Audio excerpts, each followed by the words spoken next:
안녕하세요.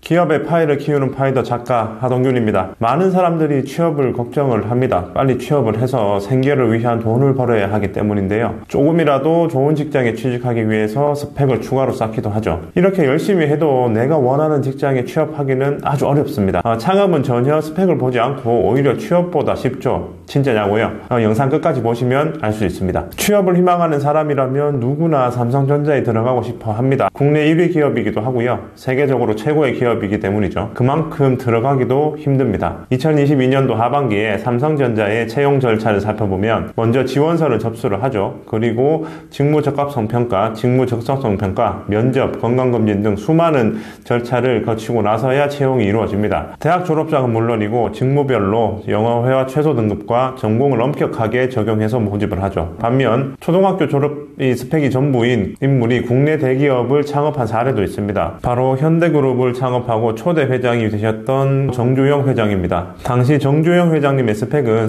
송정국립보통학교 졸업, 즉 지금 현재 기준으로 초등학교 졸업이 전부였던 셈입니다. 이런 스펙에 불과하지만 현재 그를 깔보거나 가방끈이 짧다고 무시하는 사람은 없죠. 대신 많은 기업인과 국민들이 그를 그리워하고 존경합니다. 유튜브에서는 지금도 정주영 회장의 연설 영상을 띄우면서 기업가 정신을 고취하고 있죠. 여기서 저의 스펙을 공개하려 합니다. 공개한다는 말조차 부끄럽긴 한데 제 스펙은 대학교 수업을 딱 한 번 듣고 포기한 고졸입니다. 고 정주영 회장님보다 높기는 하지만 지금 시대 기준으로는 너무 초라한 스펙이죠. 회사에서 요구하는 스펙이 없으니 저는 취업이 너무나도 힘들 것이라고 생각하고 있었습니다. 2003년 12월에 입대할 때부터 전역 후를 걱정했죠. 전역하면 제 학력으로는 아무것도 할 수 없다고 생각했기 때문인데 전역 후 취업할 자신이 없어서 저는 부사관에 지원을 했습니다. 당시 부사관을 지원하면 지원금 700만 원도 줬죠. 대신 무조건 4년간은 의무적으로 복무를 해야 됐고 회사처럼 정해진 시간에 출퇴근을 했어야 됐습니다. 일반 회사보다 군대는 엄격한 규율이 있고 각종 검열, 훈련도 소화를 해야 됐죠. 부대 근처에 숙소를 잡아서 출퇴근을 선택할 수도 있지만 대부분 군부대 안에 간부 숙소에서 지냅니다. 이러한 제약적인 조건에도 매월 월급도 나라에서 꼬박꼬박 들어오고 안정적이라는 생각이 들었죠. 당시에 치열한 취업 시장에서 쉽게 일자리를 구했다는 생각에 엄청나게 기뻤습니다. 하지만 좋은 감정은 아주 잠시였고요. 8년의 부사관을 하면서 저는 큰 대가를 치렀습니다. 저의 20대가 허망하게 사라진 거죠.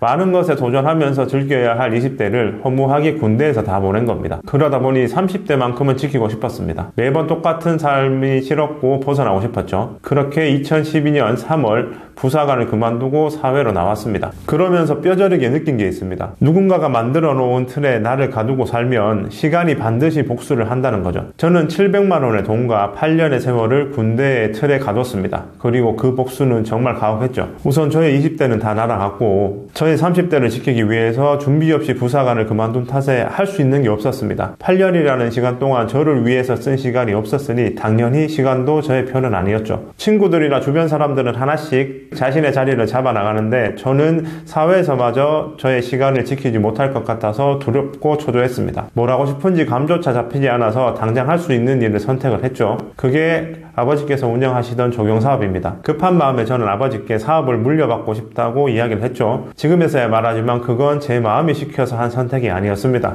아무것도 하지 않으면 또 시간을 낭비될까봐 두려워서 뭐라도 해야 한다는 생각에 한 선택이었죠. 그래도 사업자 등록을 직접 하고 제대로 잘해보려고 했지만 잘 되지는 않았습니다. 오히려 빚만 늘어나게 됐죠.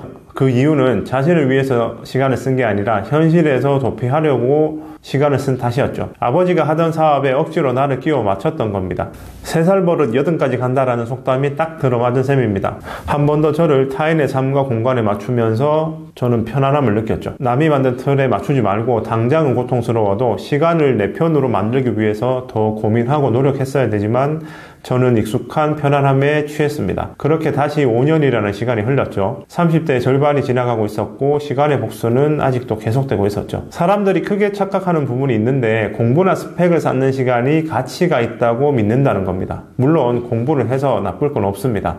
공부를 하면 지식도 쌓고 몰랐던 부분을 알아가는 보람도 있죠. 좋은 책을 많이 읽고 익히면서 그만큼 성장하기도 합니다. 성장하는 만큼 좋은 직장에 취직할 확률도 높아지죠. 그렇다면 여기서 제가 영상을 보시는 분들께 한 가지 질문을 드리겠는데요. 자신이 공부하고 스펙을 쌓는 데 쓴 시간을 회사가 보상을 해줘야 되는가? 라는 질문인데요. 이렇게 이렇게 물으면 사람들은 대부분 보상을 원한다고 답할 겁니다. 내가 회사에 입사하기 위해서 쓴 시간이니까 당연히 회사가 보상을 해줘야 된다고 생각을 하는 거죠. 하지만 회사는 그 시간에 대해서 보상을 하지 않아도 됩니다. 이유는 간단한데 취직을 위해서 공부하고 스펙을 쌓은 것이지 회사에 도움이 되려고 이득을 주려고 한 공부가 아니기 때문이죠. 일자리를 구하고 월급을 받기 위한 공부였기 때문입니다. 이것이 많은 회사가 나라에서 정한 최저시급을 기준으로 직원들에게 보상해주고 있는 이유이기도 하죠. 회사는 꼭 필요한 사람은 공개 채용을 하지 않습니다. 직접 모시러 가죠. 그 사람들을 얻기 위해서 수단과 방법을 가리지 않습니다. 회사의 이익을 가져다주고 발전을 시켜줄 사람인 만큼 돈은 얼마든지 지급을 하죠. 월급뿐만 아니라 그 사람에게 드는 모든 비용을 회사가 지불을 합니다. 심지어 대기업 같은 경우에는 학교와 연결을 해서 필요한 교육을 받은 인재를 미리 확보를 합니다. 신입사원을 채용해서 다시 교육하는 것보다 훨씬 효율적이기 때문이죠. 회사에서 하는 신규 채용은 회사에 필요한 최소한의 인력을 보충하는 수단일 뿐입니다. 우리는 보통 초등학교, 중학교, 고등학교 총 12년에 더해서 4년간 대학교에서 공부를 합니다. 거기에 회사가 원하는 조건을 맞추기 위해서 최소 2에서 3년은 더 공부를 하죠. 대기업이나 꿈의 직장에 취직을 하려면 여기에 추가로 더 공부를 해야 됩니다. 공부하고 스펙을 쌓는 데에만 20년의 세월을 낭비하는 거죠. 그만한 시간과 노력을 들이는 만큼 취업이라도 되면 좋지만 내가 진정으로 원하는 직장은 어디에도 없습니다. 이런 상황에서 언제까지 세상의 기준에 맞춰서 살아가야 할지 심각하게 고민을 해봐야 되죠. 지금 이런 시점에서 자신의 경험이 직업이 되고 보람이 되는 방법이 있습니다. 바로 창업인데요. 창업은 내가 가진 아이템이나 하고 싶은 일로 사업을 시작하는 겁니다. 회사에 취업할 때처럼 스펙을 따지지 않죠. 사업을 하려면 우선 사업자 등록을 해야 되는데 미성년자도 부모님이나 법정 대리인 동의만 있으면 가능합니다. 나이, 성별, 학벌, 스펙 등과 같은 조건은 필요하지 않죠. 다른 조건은 아무것도 필요 없습니다. 오직 자신의 선택만 있을 뿐이죠. 예전에는 창업하려면 많은 돈이 필요했습니다. 거창한 외관이 있는 공장과 직원도 많이 있어야 했죠. 현재 시대의 창업은 무자본 창업, 1인 창업, 온라인 창업 등 돈이 거의 들지 않는 창업도 많습니다. 손쉽게 창업을 할 수 있는 구조가 되어 있다는 건데요. 사업장을 따로 마련하지 않아도 창업을 할 수 있습니다. 집에서 스마트폰이나 컴퓨터로 모든 것이 가능한 시대이기 때문이죠. 더구나 세상 사람들은 모두가 만족하는 제품을 제공하지 않아도 됩니다. 세계 스마트폰 1위 기업인 애플의 아이폰도 모든 사람이 사용하지는 않죠. 모든 상품과 제품에는 마니아층이 존재를 합니다. 사람들은 자신만의 특별한 상품과 서비스를 받고 싶어 하죠. 예전처럼 다수에게 박리담회로 판매하는 시대가 아닌 거죠. 요즘에는 자신의 문제를 해결해 주는 것이 최우선의 조건이 되었습니다. 그 대상이 대기업이든 일반이든 개인이든 전혀 상관이 없죠. 과거에는 전문가에게 조언을 먼저 구했다면 지금은 구글이나 네이버로 먼저 검색을 해봅니다. 그렇게 찾은 정보로 많은 것이 해결되기 때문이죠. 지금 시대가 요구하는 건 정형화된 상품이나 제품이 아니죠. 사람마다 가지고 있는 그들만의 경험, 비결, 상황을 원합니다. 나와 비슷한 사람이 어떻게 문제를 극복하고 해결했는지 배우고 싶어 하죠. 보편성이 통하는 시대에서 개인 맞춤형을 넘어서 개인 밀착형 시대가 되고 있다는 겁니다.